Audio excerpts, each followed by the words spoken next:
Welcome back to the show, and to the third segment we go around Trey Hendrickson and him being the most recent Bengal to request a trade. It happened last week, last Wednesday actually. ESPN's Adam Schefter reported it, that he requested a trade in order to try and get a new contract with the Cincinnati Bengals. This comes after 1 month about when T. Higgins requested a trade as well. So you look at the Bengals, you have two of their biggest stars requesting trades. Now, it's not likely that they deal one of them, both of them, definitely not both of them, and maybe either of them at all because Joe Burrow's coming back. Their head coach, Zach Taylor, has mentioned it before that they really believe that this season they want to get the best out of this season and have this be one of their most prominent Super Bowl run season with all the pieces that they have. It seems like they feel really good about it, but they're certainly not going to get it done without either of these two. Like I mentioned before, T. Higgins requested a trade. That doesn't seem likely. He even admitted to it a little bit that, he's open to staying, kind of seeing the writing on the wall with being franchise tagged. They don't have to deal him, so making a big deal out of it doesn't make too much sense from his part. But with Trey Hendrickson, very different because he last signed a 1 year contract extension to his initial 4 year, $60 million deal he got from the Cincinnati Bengals when they signed him from free agency. He has 2 years left on that with about $15 million salary at 29 years old right now. And with that, the biggest number I take away from that is $15 million as a salary, roughly for the last 2 years of this deal. You look at $15 million, Trey Hendrickson, not really talked about too much around the NFL as being this absolute monster, unstoppable force.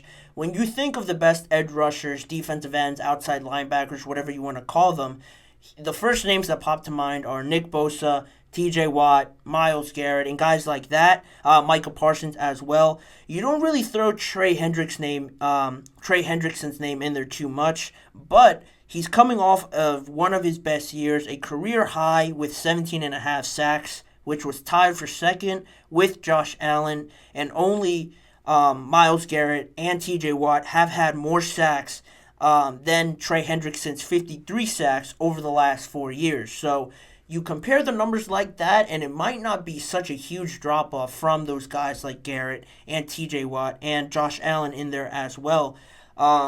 With that sort of production, his current salary, $15 million, ranks 11th in annual salary among edge rushers.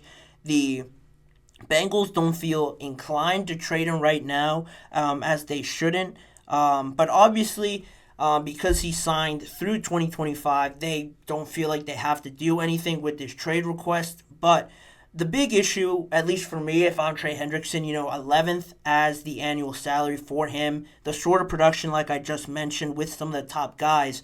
TJ Watt is up there with making close to $30 million a year. Myles Garrett is around $25 million. And you see guys like Josh Allen as well getting a huge extension with the Jaguars. I want to say Danielle Hunter got an extension or signed a massive deal with the Houston Texans, so he's up there as well. All these guys are getting new deals around him, and Trey Hendrickson is really in the prime of his career right now, only still 29 years old. His current contract is running out a little bit, and $15 million just really isn't going to cut it. 11th ranked pass rusher. I probably couldn't name 11 guys better than Trey Hendrickson off the top of my head, so he, rightly so, deserves to be paid that much, but again, he just doesn't have the leverage simply in this situation because he did sign that extension and he's obligated to be and play on that deal at least through 2025. And to that feeling, to that idea of keeping Trey Hendrickson, head coach Zach Taylor also said, we want Trey to play here next year for us. He's going to play here next year for us. No doubt in Zach Taylor's mind.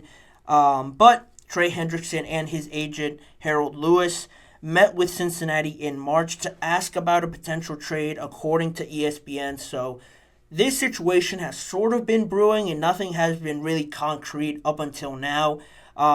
Reported by Adam Schefter last week about Trey Hendrickson officially, putting it out there into the public that he requested a trade. But where this kind of takes a turn a little bit around this whole idea with Trey Hendrickson and playing for the Bengals, having to play for the Bengals, Kelsey Conway, a beat reporter for the Bengals and for USA Today and Cincinnati.com, she said that despite his trade request, Trey is hopeful to stay in Cincinnati, but oddly enough, he also is considering retirement, and that came at surprise for me. Not that you haven't seen guys retire early, but it just comes really out of left field. How well Trey Hendrickson's been, how good of a team he's been on. He hasn't really suffered with injury problems at all in his career, so it just came at a shock to me that according to Kelsey Conway, he's also considering retirement.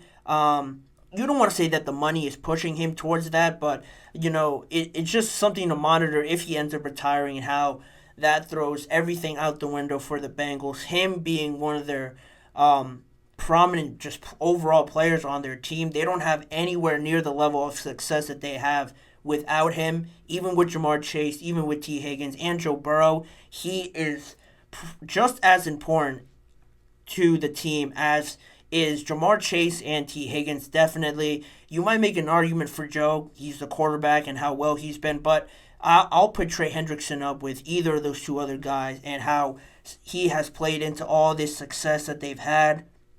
And also, Trey Hendrickson recently is also coming off of making 3 straight Pro Bowls to add on to these accolades that he just keeps building onto his resume, just proving why he deserves to be paid with some of those top guys in the league. But some positives to take are away from this. Recently, this past Sunday, ESPN's Jeremy Fowler said that Cincinnati and Trey Hendrickson are planning to talk about his contract situation at some point during this week. That is what he reported, and in his words, he said that maybe there's some optimism there that they could work something out, try and work something out.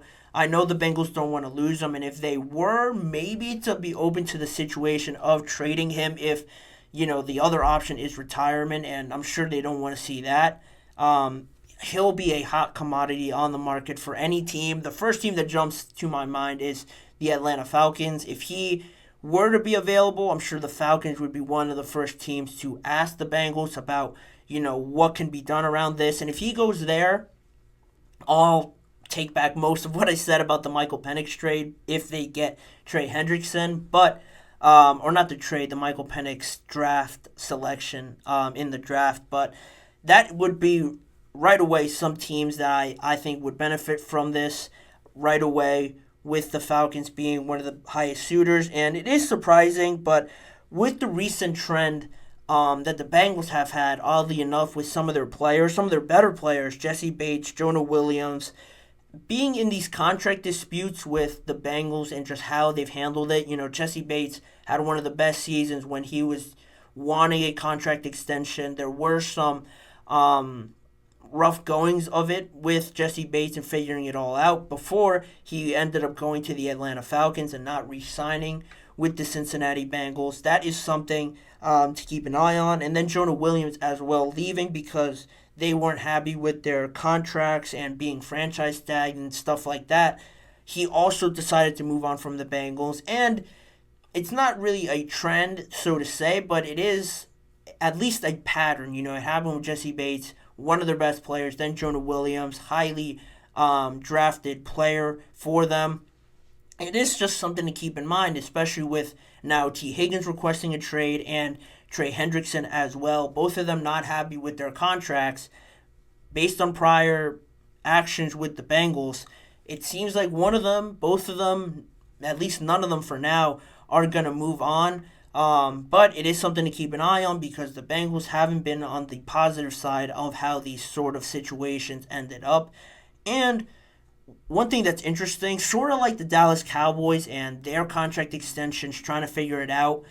Dak saying he doesn't want a lot of money. He doesn't want to be the highest paid quarterback. Then you have CeeDee Lamb sort of holding out.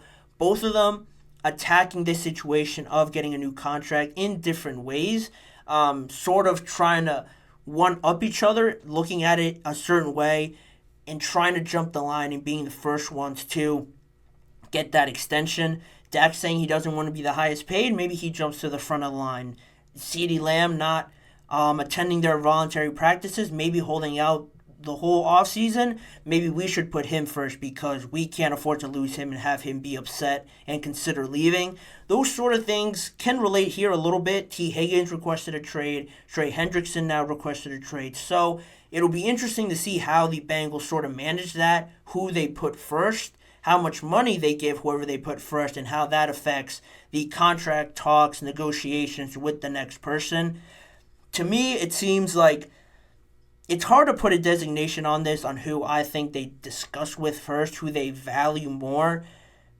Probably Trey Hendrickson, just because I think every year there seems to be a lot of wide receivers. There's still a lot of talented wide receivers left on the free agent market that might not give you the same level as T. Higgins. Definitely wouldn't cost as much, so you can kind of balance the books there a little bit and give up T. Higgins if the other option is giving up Trey Hendrickson. I think I would say it's a lot harder to find an elite pass rusher to the level of Trey Hendrickson just in free agency or in the draft. That, I think, is a lot less likely. So, I don't know. It will be fascinating to see what the Bengals do first. If they do anything at all this year, that's the biggest point. They don't have to, but I'm sure they don't want to keep two of their best players angry or feeling some sort of way about the team not appreciating them and stuff like that. I'm sure they'll want to figure out those contracts, but for now, they're not obligated to do anything, so we'll monitor that, I'm sure, the rest of the offseason. I'll talk about it, I'm sure, multiple times as well. But in the meantime, we will put a ribbon in that and move on to the last segment of the show, talking about Roger Goodell and potentially hinting at adding another week to the schedule. Recently, they added a week, making it 17 games. Now he talked about adding yet another weekend and how that could all be beneficial with the Super Bowl landing on President's Day weekend. So, more details on that. What did he say exactly on the Pat McAfee show and my reactions to it after our last break on the show. So stick around. You're not going to want to miss what Roger Goodell said on potential schedule changes coming in the near future.